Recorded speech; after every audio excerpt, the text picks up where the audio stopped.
Start करते हैं हम। Circular motion HCV objective second, page number 113 और 114 पे हैं। ऑब्जेक्टिव सेकंड का मतलब है कि मल्टी करेक्ट भी हो सकते हैं। साथ ही सवाल है क्वेश्चन नंबर 1, पहला सवाल इस तरह के आप कई बार कर चुके। An object follows A curved path, एक ऑब्जेक्ट किसी भी कर्व्ड पाथ पे जा रहा है, ये दिया गया है। The following quantities may remain constant during the motion. पूछा है कि कौन कौन सी क्वांटिटी कांस्टेंट रह सकती है। पहली बात स्पीड, बताओ क्या स्पीड में आप कांस्टेंट रख सकते हो स्पीड को ऐसे मोशन में? बिल्कुल बिल्कुल आप रख सकते हो, स्पीड कांस्टेंट रह सकती है। अगली चीज वेलोसिटी, क्या पॉसिबल है वेलोसिटी को कांस्टेंट रख पाना? नो सर, क्योंकि बार बार डायरेक्शन चेंज होगी इसलिए वेलोसिटी वेक्टर चेंज होगा। तीसरा एक्सेलरेशन, अगर आपकी स्पीड मान लो आप प्योर सर्कल में चल रहे हो, प्योर सर्कल में चल रहे हो, कर्व्ड पाथ ऐसा है, आपकी स्पीड कांस्टेंट है तो आपका एक्सेलरेशन भी फिक्स हो गया v²/r। फिर क्यों नहीं कांस्टेंट रख पा रहे हैं? क्यों नहीं कांस्टेंट पर रख? डायरेक्शन, एक्सेलरेशन की बार बार डायरेक्शन क्या होती जा रही है? चेंज होती जा रही है। और चौथी बात ये लिखता है मैग्नीट्यूड ऑफ एक्सेलरेशन। हाँ बिल्कुल, इसको आपने देखा। देखो 7 सवाल हैं, मल्टी करेक्ट हैं। हम अपनी आंसर की फिर से बनाएं, यार ये मैं इसलिए करता हूं ताकि आप घर पे अटेम्प्ट ऐसे करो। पहले एक बार सारे अटेम्प्ट करके फिर अपना की से मैच कीजिए कि क्या रहा है क्या नहीं। तो फर्स्ट के आंसर आप देख के बोलो, आंसर देख के नहीं, ऑप्शन देख के बोलो कि क्या क्या बने, कि क्या क्या कॉन्स्टेंट है। एक तो स्पीड और एक मैग्नीट्यूड ऑफ एक्सेलरेशन, यानी कि एक तो ए और एक डी। और अगर एक ऑप्शन होता मैग्नीट्यूड ऑफ वेलोसिटी, सही होता गलत होता? सही होता, वो भी सही होता बिल्कुल। ठीक है, चलिए ये आपका था पहला सवाल। दूसरा सवाल क्वेश्चन नंबर सेकंड हम देखते हैं। दूसरे सवाल में कहता है assume that the earth goes round the sun in a circular orbit. अगर अर्थ सर्कुलर ऑर्बिट में चलेगी तो सन सेंटर पे होगा, अगर इलिप्टिकल ऑर्बिट में चलती तो सन एक फोकस पे होता। यहां से अर्थ चल रही है एक सर्कुलर ऑर्बिट में with a constant speed of 30 kilometre पर सेकंड। भाई बहुत खतरनाक स्पीड होती है धरती की, बहुत खतरनाक स्पीड। आप देखो ना, 1 सेकंड में धरती कितना आगे चलेगी है, 30 किलोमीटर। इतनी, अब सोच के देखो, इतनी तेज मूव करने वाली धरती के ऊपर हम हैं और हमें झटका भी महसूस नहीं होता। आप किसी गाड़ी में चलते हो, रेलगाड़ी में चलते हो, बहुत तेज चल रही है, क्या हमें अलग सा महसूस होता रहता है कि नहीं कि भाई बहुत तेज भगा रखी है? होता है ना। लेकिन अर्थ इतनी स्मूथली, इतनी तेज चल रही है, हमें जरा सा भी झटका महसूस नहीं होने देती। ये है। तो अब ये कहता है the average velocity of the earth from 1 जनवरी 90। भाई ये किताब 1990 के आसपास की लिखी गई है, 1992 के आसपास, तो तब के इसने ले रखे हैं। फ्रॉम 1 जनवरी 90 टू 30 जून 90। देखो मान लो जब अर्थ यहां थी तो उस दिन जनवरी 1 है 1990 की, तो जब 30 जून हो गया तो 6 महीने पूरे हुए। 6 महीने में एक चक्कर पूरा होगा कि आधा चक्कर पूरा होगा अर्थ का? बताओ। हाफ। तो जब जून 30 हुआ तो ये अर्थ यहां पे आ गई, यानी कि अर्थ इतना चल के आई इस कांस्टेंट स्पीड के साथ। अब देखो पहला ऑप्शन एवरेज वेलोसिटी इज 0। क्या डिस्प्लेसमेंट 0 हो गया है? क्या डिस्प्लेसमेंट 0 हो गया है? नहीं, डिस्प्लेसमेंट तो 2r हो गया ना इतने टाइम में। एवरेज वेलोसिटी तो होती है डिस्प्लेसमेंट अपॉन टाइम, क्योंकि डिस्प्लेसमेंट 0 नहीं हुआ है इसलिए एवरेज वेलोसिटी 0 नहीं। पहला ऑप्शन गलत। दूसरा average acceleration during the above period is 60 kilometre पर सेकंड स्क्वायर। ये कैसे निकालें? ये कैसे निकालें एवरेज एक्सेलरेशन? इसका मैग्नीट्यूड बोला इसने बोला है कि 60 किलोमीटर पर सेकंड स्क्वायर। देखो एवरेज एक्सेलरेशन का मतलब होता है v final minus v initial upon delta t। v final minus v initial upon delta t, this is average acceleration. अब देखो इधर मान लो ये डायरेक्शन पॉजिटिव है, सपोज ये डायरेक्शन पॉजिटिव है, तो v फाइनल आपने लिख दिया 30 j कैप, मैं इसको पॉजिटिव y मान लेता हूं। तो v इनिशियल बताओ क्या बन गया? -30 j कैप हो गया। आया ना समझ में? ठीक है, जब आप इसमें रखोगे तो 30 j cap minus 30 j cap, तो कितना बन गया? 60 j cap upon delta T. Sir आपकी वॉइस क्या किसी को भी नहीं सुनाई दे रही मेरी आवाज? क्लियर है। सब क्लियर है। तो भाई आप नेटवर्क चेक करो आपका ही ना। देखो सुनो सुनो ध्यान से, कैसे सवाल करना है सुनिए। एवरेज एक्सेलरेशन कैसे निकालना होता है, क्या ये समझ में आएगा यहां तक? तो यस सर। तो अगर मैं इसका मैग्नीट्यूड निकालूं, मैग्नीट्यूड, तो वो आएगा इसका जेके हटा दो, तो ये तो ऊपर तो है 60 किलोमीटर पर सेकेंड और नीचे डेल्टा टी सेकेंड में। अब ऑप्शन कहता है कि एवरेज एक्सेलरेशन होगा इस दौरान 60 किलोमीटर पर सेकेंड स्क्वायर, मतलब ये कह रहा है कि इतना चेंज 1 सेकेंड में हो गया।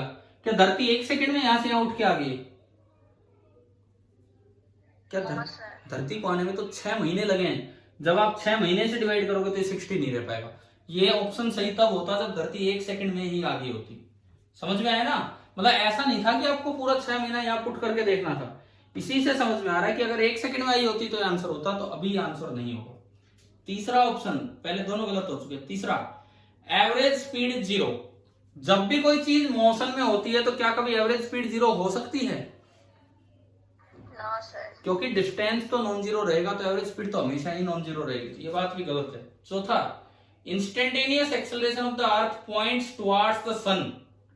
भाई ये कांस्टेंट स्पीड से चल रहा है, कांस्टेंट स्पीड से चल रहा है तो टेंजेंशियल एक्सेलरेशन तो है नहीं। कौन सी एक्सेलरेशन है? ओनली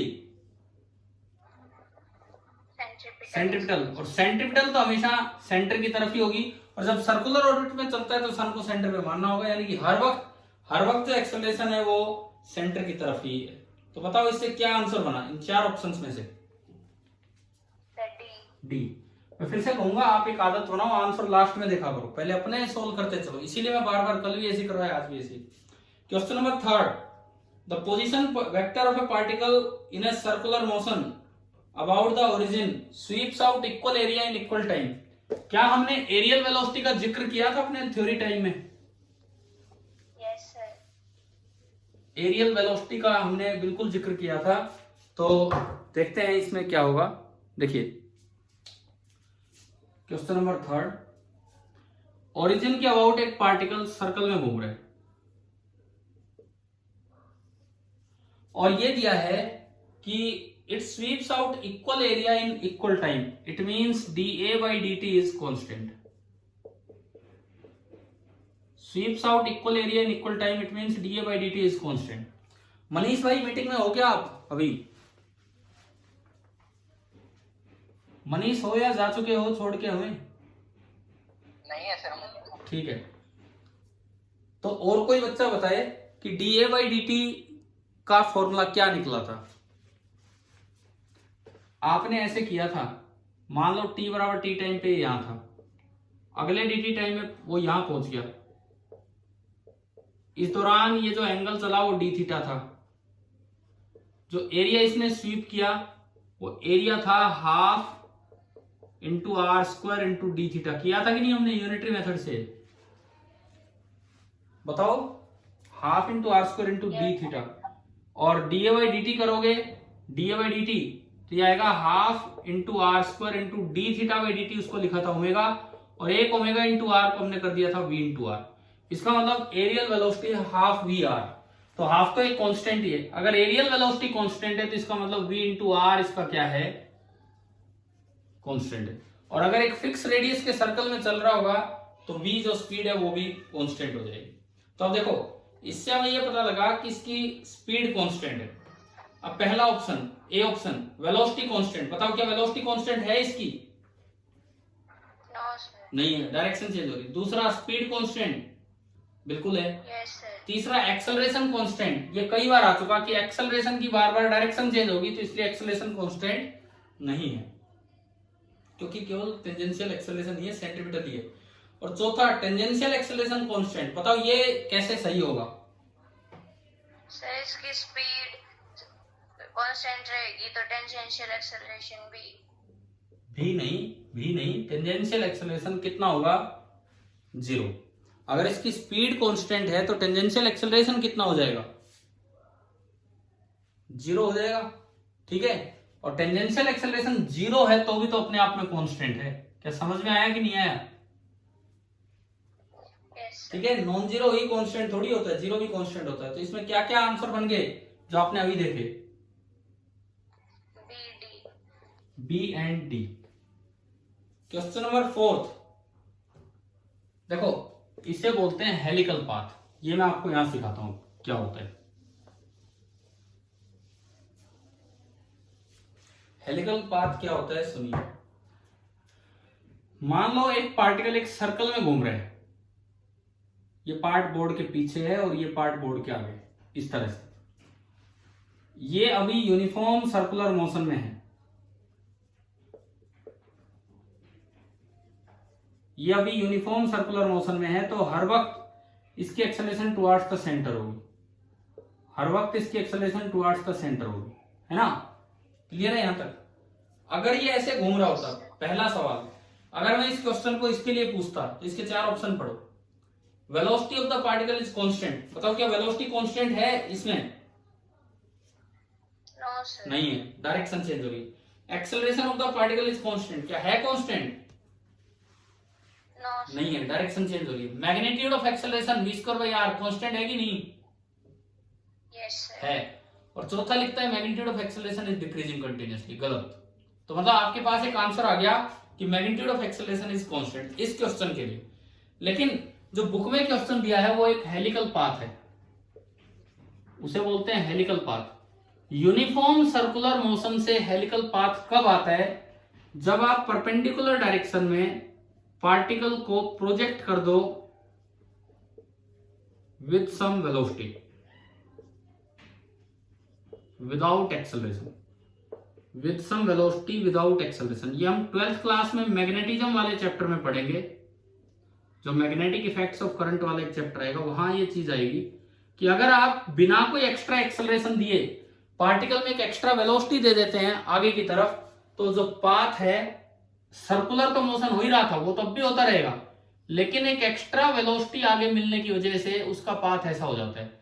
और ये जो दूरी होती है इसको बोल देते हैं पिच। ये जो दूरी होती है पिच, ये कैसे निकालते हैं सुनो। सपोज इस सर्कल का टाइम पीरियड टी है, मान लो इस सर्कल का टाइम पीरियड टी है, और आपने आगे की तरफ जो वेलोसिटी दी वो v पैरेलल मैंने बोल दिया या v परपेंडिकुलर बोल दिया, आगे की तरफ आपने ये वेलोसिटी दी। अब उधर कोई एक्सेलरेशन तो है नहीं, तो उधर वेलोसिटी तो कांस्टेंट रहेगी। पिछली बार तो यहां से पार्टिकल चला, सर्कल पूरा करके यहीं आ रहा था, इस बार यहां से पार्टिकल चलता है, सर्कल पूरा करके थोड़ा आगे पहुंचता है, क्योंकि आगे की तरफ एक वेलोसिटी है जिसको हमने क्या नाम दिया हुआ है? v perpendicular. तो जो पिच बनेगी वो बनेगी स्पीड इनटू टाइम, यानी कि एक पूरे टाइम पीरियड में कितना ये आगे निकल लेता है उसे बोलते हैं पिच। तो पिच बनेगी v परपेंडिकुलर इनटू टी। पहले बताओ क्या हेलिकल पाथ आया है समझ में? Yes, sir. भाई बताओ, ये पिच देखना आ गया? कैसे देखा हमने पिच वाली बात? ठीक है, सर आपकी वीडियो क्लियर नहीं आ रही है। अब फिर वही बात है, क्या किसी को भी क्लियर नहीं दिख रही है? Clear है. देखो सुनो यार, हो सकता है आपका खुद का नेटवर्क बीच बीच में या तो खराब हो जाता हो, तो इसलिए मुझे नहीं पता लगता है। सुनो, इधर सुनो, ये समझ में आया कि यूनिफॉर्म सर्कुलर मोशन से हेलिकल मोशन कैसे बनता है? Yes, sir. ठीक है, और इसमें केवल एक एक्स्ट्रा वेलोसिटी आई है, कोई एक्सेलरेशन ऐड नहीं हुआ है, तो सेम आंसर जो इसके थे वही उसके रहेंगे। कैसे? अब पढ़ो उसके 4 ऑप्शन। पहला ऑप्शन वेलोसिटी कांस्टेंट, गलत, लगातार डायरेक्शन चेंज हो रही है। दूसरी बात एक्सेलरेशन कांस्टेंट, गलत, लगातार डायरेक्शन चेंज हो रही है। तीसरी बात मैग्नीट्यूड ऑफ एक्सेलरेशन कांस्टेंट, बिल्कुल सही, पहले वाला ही एक्सेलरेशन, अब तो कोई नई एक्सेलरेशन आई नहीं है। और चौथी बात magnitude of acceleration is decreasing, वो भी गलत। तो क्या आंसर आ गया इसका? 4th का आंसर Sir, C. सी। तो कम से कम इस सवाल ने हमें ये सिखाया कि हेलिकल पाथ क्या होता है और उसमें क्या एक्स्ट्रा इक्वेशन बनती है, पिच क्या होता है। समझ में आ गया होगा? Yes, sir. ठीक है, अब हम चलते हैं क्वेश्चन नंबर 5 की तरफ। 5वें सवाल पे हम चलें।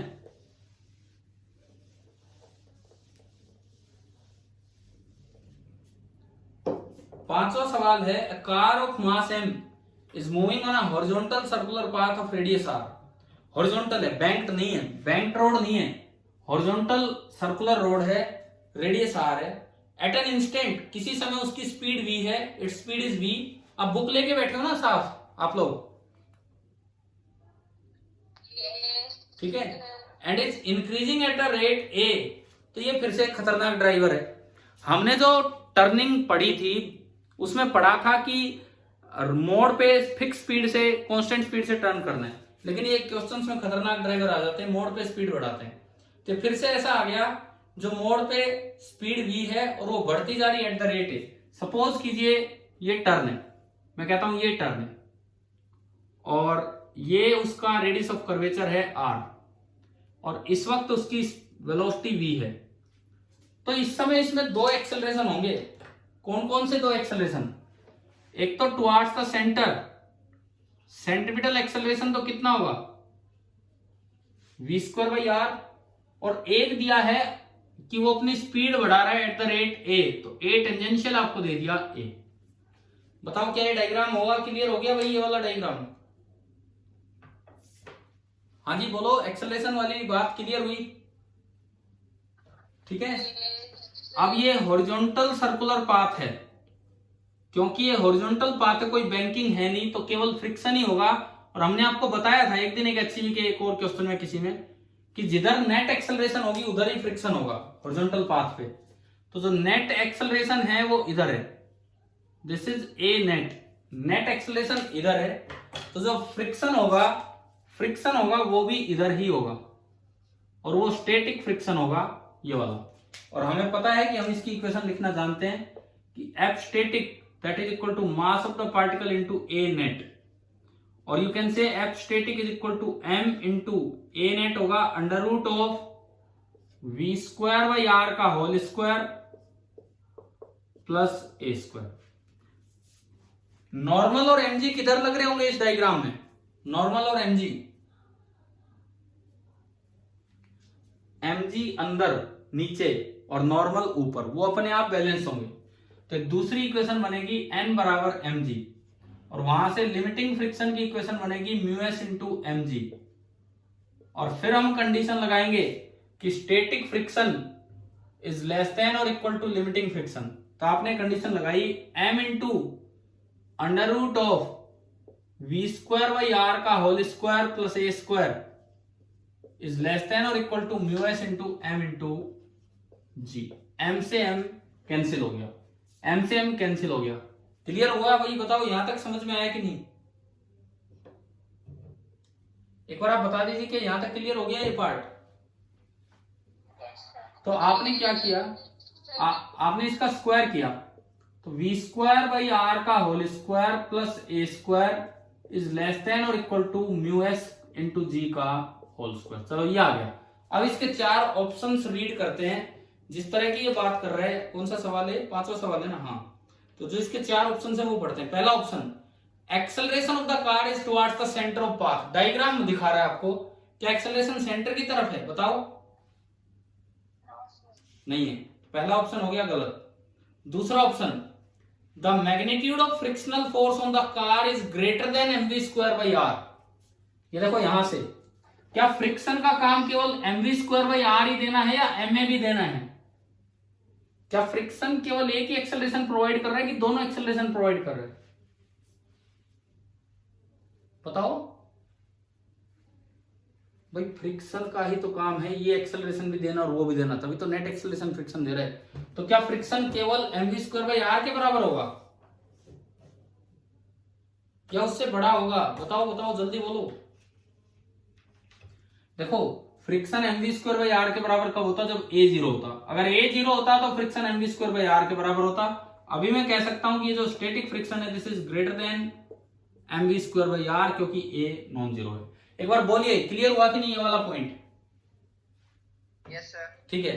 सी, तीसरा option, the friction coefficient between the ground and the car, friction coefficient between the ground and the car is not less than a by G. ये यहां से पता लगेगा, यहां से पता लगेगा। इससे μs निकालना है, जी स्क्वायर से डिवाइड कर दो, v square by r g का होल स्क्वायर बनेगा, इधर तो जी स्क्वायर से डिवाइड करते, प्लस a बाई जी का स्क्वायर बनेगा इज लेस देन और इक्वल टू μs स्क्वायर। ये आ गया। तो इससे आप देख के आंसर बता सकते हो कि भाई μs स्क्वायर जो है इसमें कुछ जुड़ के आया, अगर इसमें कुछ जुड़ के तब म्यूएस आ रहा है, इट मींस आप बोल सकते हो और उससे भी कि mu s square is greater then और equal to A by g का स्क्वायर। बताइए भाई ये बात आई क्या समझ में? जब इसमें कुछ जुड़ के आ रहा है उससे भी बड़ा है तो डेफिनेटली इस खाली से तो बड़ा होगा ही होगा। हाँ जी, आई क्या बात समझ में? ठीक है, और स्क्वायर से स्क्वायर कट गया, सो म्यूएस इज ग्रेटर देन और इक्वल टू ए बाई जी। तो यही लिखता है तीसरे ऑप्शन में। हमने प्रूव किया कि ये ग्रेटर देन और इक्वल टू है और ये लिखता है कि छोटा नहीं है। हाँ, तो यही तो प्रूव हो गया, या तो बड़ा है या बराबर है। बताओ भाई तीसरा ऑप्शन आ गया समझ में? ठीक है, fourth and last option, the friction coefficient between the ground and the car is mu tan inverse v square by r ji. tan inverse v square by r जी, ये तो कहीं से नहीं आ रहा। tan इनवर्स कहां से आएगा? यहाँ कहीं से नहीं आ रहा। म्यूएस का ये आंसर है। अगर मान लो ये नहीं होता तो भी हम सोचते कुछ v स्क्वायर बाई आर जी बन रहा है। अभी तो ये म्यूएस का फॉर्मूला है, कहीं से भी tan inverse v square by r जी नहीं आ रहा। वो तब होता है जब बैंकिंग वगैरह होती, लेकिन ये हॉरिजॉन्टल रोड है। तो आप बताओ इसका क्या आंसर आ गया? फिफ्थ का क्या आंसर बना जो आपने अभी 4 ऑप्शंस पढ़े उनमें से? बी एंड सी। मैं लिखता हूं, आप लास्ट में अपने मैथ जरूर कर दिया करो कि बोर्ड पे जो मैं लिखता हूं। सिक्स्थ, छठे सवाल पे हम आए, क्वेश्चन नंबर 6 की तरफ हम आए। अब वो देखते हैं। ऑब्जेक्टिव सेकंड बहुत इंपॉर्टेंट है आपके लिए, क्योंकि multi correct type question IIT में आते हैं और उन्हीं में बच्चा घूम जाता है। सिंगल करेक्ट फिर भी कर लेते हैं, मल्टी करेक्ट में घूम जाते हैं। तो क्वेश्चन नंबर 6 देखिए, a circular rod of radius r is banked for a speed of 40 km per hour। अच्छा ये बताओ, पहली लाइन अगर मैं पढ़ूं कि is banked for a speed of 40 km per hour, इसका मतलब ये क्या है? ये मैक्सिमम स्पीड है कि ऑप्टिमम स्पीड है? अगर केवल इतनी लाइन में पढ़ता हूं तो, अगर मैं केवल इतनी लाइन पढ़ूं कि this road is banked for a speed of 40 km per hour, तो ये मैक्सिमम स्पीड कहलाएगी कि ऑप्टिमम स्पीड कहलाएगी? ऑप्टिमम। ठीक है ना, इसे ऑप्टिमम बोलेंगे। आगे लिखता है, car of mass m attempts to go on the circular road. एक एम मास की कार उस पे जा रही है, ठीक है। The friction coefficient between the tyre and the road is negligible. ये लो भाई, काम ही खत्म कर दिया, काम ही खत्म कर दिया। ये तो स्मूथ बैंक्ड रोड है। अरे हमने पढ़ा था स्मूथ बैंक्ड रोड पे तो एक ही स्पीड होती है जिससे गाड़ी चल सकती है, √r/g tan थीटा। समझ गए हो ना? स्मूथ बैंक्ड रोड पे तो एक ही स्पीड है जिससे गाड़ी चलेगी। अगर उससे धीरे चलाओगे तो इनर एज की तरफ स्लिप करेगी, और उससे तेज चलाओगे तो वो आउटर एज की तरफ स्लिप करेगी। पढ़ाया था ये आपको? तो यानी कि 40 किलोमीटर पर आवर से चलाओगे तो टर्न कर पाओगे, इससे धीरे चलाई तो नीचे स्लिप करोगे, और तेज चलाई तो बराबर। इसका ऑप्शन पढ़ते हैं। पहला option, the car can not make a turn without skidding. ये पहला ऑप्शन तो कहता है कि कार टर्न कर ही नहीं सकती। तो जब एक स्पीड तो है ना, अगर स्मूथ बैंक्ड रोड है तो क्या एक स्पीड तो है ना हमारे पास कि ये टर्न कर पाएगी 40 किलोमीटर पर आवर। अगर ये होता लेवल स्मूथ रोड तो पहला ऑप्शन सही होता। क्या लेवल स्मूथ रोड पे गाड़ी टर्न कर सकती है? क्या लेवल स्मूथ रोड पे गाड़ी टर्न कर सकती है? इम्पॉसिबल। शुरुआत हमने वहीं से की थी उस दिन, टर्निंग वाले दिन। तो अगर लेवल स्मूथ रोड होता तो पहला ऑप्शन सही हो जाता। दूसरा option, if the car turns at a speed less than 40 kilometre per our तो इट विल स्लिप डाउन। बताओ सही है गलत है? सही है। 40 से कम चलेगा तो इधर आएगा। तीसरा, if the car turns at the correct speed of 40 kilometre per hour the force by the road on the car is equal to mv square by r. इसके लिए हम वो टर्निंग वाला डायग्राम देखें। ये बैंक्ड रोड है, ये angle of banking theta, ये कार है जो आगे जा रही है, ये यूं रोड था, यूं आपका रोड था ये। अब अगर मैं इस पे देखता हूं तो n इधर लगता है, जो this is the force on the car bye the road. नीचे लगता है mg, है ना भाई? ये थीटा तो ये भी थीटा तो ये भी थीटा, तो n का कंपोनेंट ऊपर तो बना था n कोस थीटा, और इधर बना था n साइन थीटा। ये था। अब तीसरा ऑप्शन क्या कहता है सुने। तीसरा ऑप्शन कहता है if the car turns at 40 kilometre per hour, इसी स्पीड से टर्न करे तो force by the road on the car मतलब n, force by the road on the car is equal to mv square by r. बताओ क्या ये option सही है? क्या ये इक्वेशन बनेगी या नहीं बनेगी इस डायग्राम में?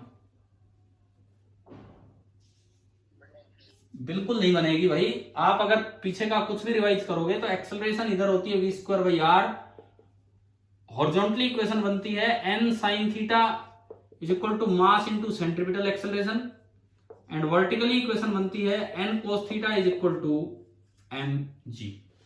अभी बताओ क्या ये दो इक्वेशन हमने बनाई थी कि नहीं? और इनको डिवाइड करके तो लाए थे tan theta is equal to v²/rg, और यहीं से तो वो ऑप्टिमम स्पीड, ओनली स्पीड निकल के आई थी v is equal to √rg tan theta. पूरा टॉपिक मैंने दोबारा करके दिखा दिया। अब बताओ क्या ये इक्वेशन सही है क्या जो ये लिख रहा है सी ऑप्शन में? बोलो। No, sir. नहीं है। No, sir. डी देखते हैं अब। If the car turns at the correct speed, मतलब इसी से टर्न कर रहे हैं जो हमने बनाया, the force by the road on the car मतलब n is greater than mg as well as greater than mv²/r। ये देखो इनसे पता लगेगा। पहला ऑप्शन ये है, इससे आएगा कि n is equal to mv²/r और नीचे साइन थीटा। दूसरा ऑप्शन ये है, इससे आएगा कि n is equal to mg upon cos theta. आप जानते हैं कि cos थीटा और sin थीटा हमेशा लेस देन 1 होते हैं, इक्वल टू 1 भी नहीं है। इक्वल टू 1 तो बड़े स्पेशल केस में होते हैं, 0 डिग्री या 90 डिग्री पे। ये कोई एक्यूट एंगल है तो cos थीटा और sin थीटा हमेशा लेस देन 1 होंगे, पता है कि नहीं? अगर sin थीटा लेस देन 1 है, एक से छोटी चीज से डिवाइड कर रहे हो, तो बताओ n बड़ा हो गया कि नहीं? sin theta is less than 1, this implies n is greater than mv²/r। बताओ भाई ये चेक हो गया? आ गया देखना। Yes. इधर देखो cos थीटा भी लेस देन 1 होगा, तो मान लो मैं इसको 0.5 से डिवाइड कर दूं तो 2 mg बन जाएगा, यानी कि यहां भी जो n है this is greater than mg। अब पढ़ के बताओ क्या आखिरी ऑप्शन यही कह रहा है? क्या आखिरी ऑप्शन यही कह रहा है इस केस में? हाँ जी बोलो, क्या आखिरी ऑप्शन में यही लिखा है इस वाले केस में कि force by the road on the car n is greater than mg as well as greater than mv²/r? तो बताइए सही हो गया कि नहीं 6 का ये आखिरी ऑप्शन? Yes, sir. तो आंसर बता दो 6 के क्या क्या सही आंसर आए जो अभी हमने देखा उसमें? B and D. B and T. हाँ जी भाई, क्लियर हो रहे होंगे ना ये सवाल कैसे हम कर रहे हैं? ठीक है, आखिरी क्वेश्चन पे आते हैं। लास्ट फाइनल जो 7th क्वेश्चन है उस पे हम आ रहे हैं। देखो, a person applies a constant force F on a particle of mass m। आखिरी सवाल देखिए, 7वां सवाल। एक कोई पार्टिकल है जिसका मास m है, एक आदमी ने उस पर कांस्टेंट फोर्स लगा रखा है F वेक्टर आपको कांस्टेंट दिया है, मैग्नीट्यूड में भी और डायरेक्शन में भी, ठीक है। And the particle moves in a circle of radius r with a uniform speed v। लेकिन ये जो पार्टिकल है ये एक यूनिफॉर्म स्पीड v से घूमता जा रहा है एक सर्कल में जिसका रेडियस है r, इतना दिया है। At seen from an inertial frame of reference, मतलब कोई शूडो फोर्स जैसी चीज है नहीं, कोई ग्राउंड पे बैठ के रेस्ट पे देख रहा है तो उसे लग रहा है कि ये जो पार्टिकल है ये सर्कल में घूमे जा रहा है विद कांस्टेंट स्पीड v, यानी कि the particle is in uniform circular motion from inertial frame. ये आपको दिया गया है।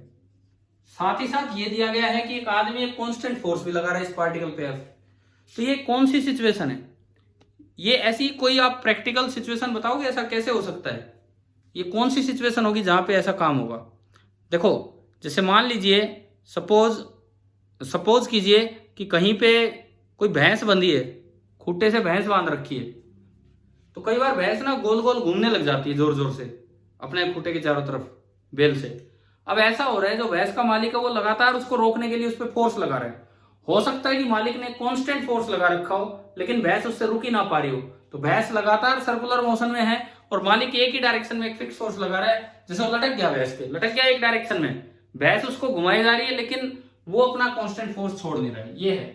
अब ये पूछता है पहला option, this is not possible. क्यों भाई, क्या ऐसा पॉसिबल नहीं कि भैंस घुमा दे आदमी को? या फिर इसलिए पॉसिबल नहीं कि कांस्टेंट फोर्स से सर्कुलर मोशन नहीं होता है, क्योंकि सर्कुलर मोशन में तो एक्सेलरेशन वेरिएबल होती है, सर्कुलर मोशन में तो एक्सेलरेशन वेरिएबल होती है, तो कांस्टेंट फोर्स तो वेरिएबल एक्सेलरेशन देगा ही नहीं। देखो एक चीज ध्यान रखें, सर्कुलर मोशन में एक्सेलरेशन वेरिएबल है, ये बात श्योर है, क्योंकि डायरेक्शन वाइज तो चेंज होगी। इसका मतलब जो एफ नेट है वो वेरिएबल होगा, सर्कुलर मोशन में जो एफ नेट है वो वेरिएबल होगा। लेकिन ऐसा हो सकता है कि इस आदमी ने तो एक फोर्स लगाया, ये तो एफ बाई मैन है, और बचे हुए रेस्ट कोई और भी फोर्स लगा रहे होंगे, रेस्ट ऑफ द फोर्सेज और भी होंगे। ऐसा हो सकता है कि ये तो कांस्टेंट फोर्स लगाए लेकिन ये वेरिएबल लग रहे हो, और जिससे इन दोनों का रिजल्टेंट नेट फोर्स वेरिएबल हो, और जिससे पाथ ये सर्कुलर बन गया हो। तो पहला option this is not possible, ये तो गलत हो गया। There are other forces on the particle, definitely true because net force variable होगा, और आप तो एक कांस्टेंट फोर्स लगा के चल रहे हैं, तो और भी फोर्स लग रहे होंगे जिससे कि नेट फोर्स वेरिएबल बनेगा। तो बी सही हो गया। See the resultant of other forces is mv square by r towards the centre. ये कहता है कि जो रेस्ट ऑफ द फोर्सेज हैं इनका रिजल्टेंट है mv square by r towards the centre. एक गलती कर गया इस ऑप्शन में, क्योंकि ये यूनिफॉर्म सर्कुलर मोशन है, तो सभी फोर्सेज का जो रिजल्टेंट आएगा वो होगा mv square by r towards the centre. सभी फोर्सेज का रिजल्टेंट आएगा mv square by r towards the centre, जबकि इसने बोल दिया खाली जो बचे हुए फोर्स है उनका आएगा, बचे हुए का नहीं, नेट फोर्स का रिजल्टेंट आएगा mv square by r towards the centre, तभी ये यूनिफॉर्म सर्कुलर मोशन होगा। तो अगर कभी ये सवाल उठ के आए और ये लाइन चेंज होके आ जाए, the resultant of all the forces is mv square by r towards the centre, तो बताओ सही होगा कि गलत होगा ये ऑप्शन, बताओ। अगर ये लाइन ऐसे आ जाए, resultant of all the forces is mv square by r towards the centre, तो ये ऑप्शन सही होता कि गलत होता? Yes sir. बिल्कुल सही होता, लेकिन रेस्ट ऑफ द फोर्सेज का रिजल्टेंट ये नहीं है। ठीक है। चौथा, the resultant of other forces vary in magnitude as well as in direction. बिल्कुल, क्योंकि नेट फोर्स जो है वो बार बार चेंज हो रहा है, नेट फोर्स बार बार चेंज हो रहा है, तो उसकी डायरेक्शन चेंज करने के लिए रेस्ट ऑफ द फोर्सेज को चेंज होना पड़ेगा डायरेक्शन वाइज। लेकिन इस ऑप्शन में लिखता है कि rest of the forces magnitude wise भी चेंज हो रहे हैं और डायरेक्शन वाइज भी। मैग्नीट्यूड वाइज कैसे चेंज हो रहे हैं वो सुनो, उसका कारण सुने आप। Let mv square by r is 10 newton. Suppose कीजिए ये 10 न्यूटन है, मुझे हर समय सेंटर की तरफ 10 न्यूटन फोर्स चाहिए, और आपका ये जो कांस्टेंट फोर्स है, मान लो ये आप लगा रहे हैं 2 न्यूटन, आप हर वक्त 2 न्यूटन फोर्स लगा रहे हैं कांस्टेंट फोर्स, और मैं कहता हूं आप हर वक्त कांस्टेंट फोर्स बाहर लगाते हो। ध्यान से सुनो, बच्चे इस ऑप्शन तक पहुंच ही नहीं पाते हैं, बस वैसे ही वेरी वेरी करके चल लेते हैं आगे। आप हर वक्त एक कांस्टेंट फोर्स बाहर लगा रहे हो, तो मैं ग्रीन कलर से दिखाता हूं, चाहे कहीं चला जाए, आप तो 2 न्यूटन इधर ही लगा रहे हो, आप तो 2 न्यूटन इधर ही लगा रहे हो हर बार, लेकिन रिजल्टेंट मुझे चाहिए 10 न्यूटन सेंटर की तरफ। तो rest of the forces resultant बनाएंगे हर बार। कैसे? जब आप 2 न्यूटन बाहर लगा रहे थे तो rest of the forces 12 Newton होंगे इधर, ताकि सेंटर की तरफ 10 न्यूटन आए। जब आप 2 न्यूटन सेंटर की तरफ ही लगा रहे थे तो rest of the forces 8 Newton होगा, ताकि नेट फोर्स 10 न्यूटन आए। तो आप बताओ रेस्ट ऑफ द फोर्सेज जो है क्या उनका मैग्नीट्यूड चेंज हो रहा है कि नहीं? बताओ देख के। Yes sir. है ना यार, इस पॉइंट में यही तो मिस कर जाते हैं बच्चे। कई बार यूं सोचते हैं डायरेक्शन तो चेंज होगी, मैग्नीट्यूड कांस्टेंट रहेगा। नहीं, नेट फोर्स का मैग्नीट्यूड कांस्टेंट रहेगा, और क्योंकि आप एक कांस्टेंट फोर्स लगा रहे हो डायरेक्शन वाइज भी, तो उसको बार बार बैलेंस करके और net mv square by r बनाने के लिए आपको रेस्ट ऑफ द फोर्सेज का मैग्नीट्यूड चेंज करना पड़ेगा। तो चलिए भाई, आज मैंने आपको ऑब्जेक्टिव सेकंड डिस्कस करवा दिए हैं, 7 सवाल। क्या आपको जितने भी बच्चे जुड़े थे, क्या आपको समझ में आया कि नहीं आया? ठीक है। अब अगला हमारा काम होगा आप एक्सरसाइज करेंगे। मैं पहले सर्कुलर मोशन पूरा करवा रहा हूं, शायद अब 1-2 दिन शायद हम क्लास ना लें तो आप, लेकिन कम से कम कल जरूरत पड़ी तो देखेंगे, टाइम मिला तो देखेंगे, नहीं तो आप कम से कम ये सर्कुलर की अच्छी भी पूरी कीजिए।